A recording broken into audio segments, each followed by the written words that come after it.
This entire episode, car chase, explosions. Oh my God.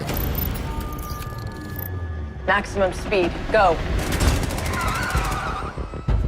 Jonah was adamant about having a kick-ass car chase. I tried in my conservative logistic sense to pare it down, and every time I did, he went, nope, jack it back up.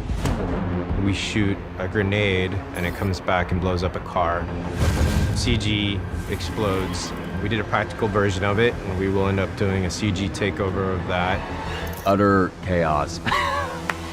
Downtown LA, closed off Hope Street, Grand, Upper Grand, Lower Grand, had some of the great stunt drivers. Really nice pieces that we made. It was wonderful. Episode 305, it's an idea that Jonah had been kicking around for the longest time. He wanted to play with genre, and we had a way into it with the limbic system. Cognition, metacognition, human emotion. We already manipulate them with different classes of drugs that push one chemical up, push it down. You think about psychopharmacology now. The limbic implant is our all-purpose idea for how you eliminate an entire branch of medicine and replace it digitally. You take a piece of digital medicine that essentially, it's a license, it's not even a chemical. What made sense to us about that was that it would be prescribable, it would be a physical thing. Brilliant Aaron Paul, really having fun with the experimental style on a gonzo road trip through hell while spinning out on drugs.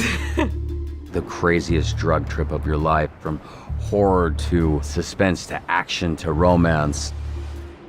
That was a lot of fun to shoot. That whole episode was just so insane.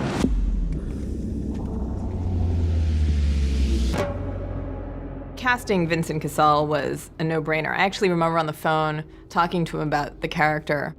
He's intelligent, he's beguiling, he's charismatic, and he's powerful.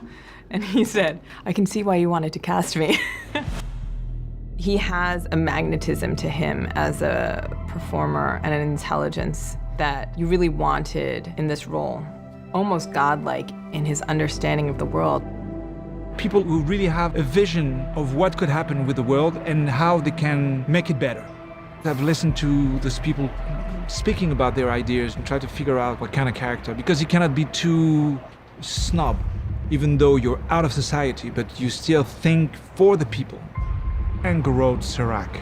He knows everything about all the datas of the world, and he knows how to centralize all that. That's how he wants to control the world. We're going to open their cages. When I realized what Dolores' plan was, I thought, this is the greatest act of anarchy that I think I've ever seen on television.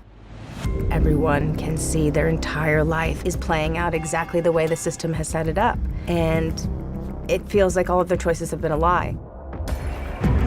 And I think that's a moment where we don't know exactly how to feel about Dolores. There's a lot of things that she does where we're constantly questioning, is she the good guy or the bad guy? It's that question of, well, what does a revolution really look like? And what has to happen for us all to be free? I think these are all the questions that we're going to be constantly asking ourselves when we watch the season.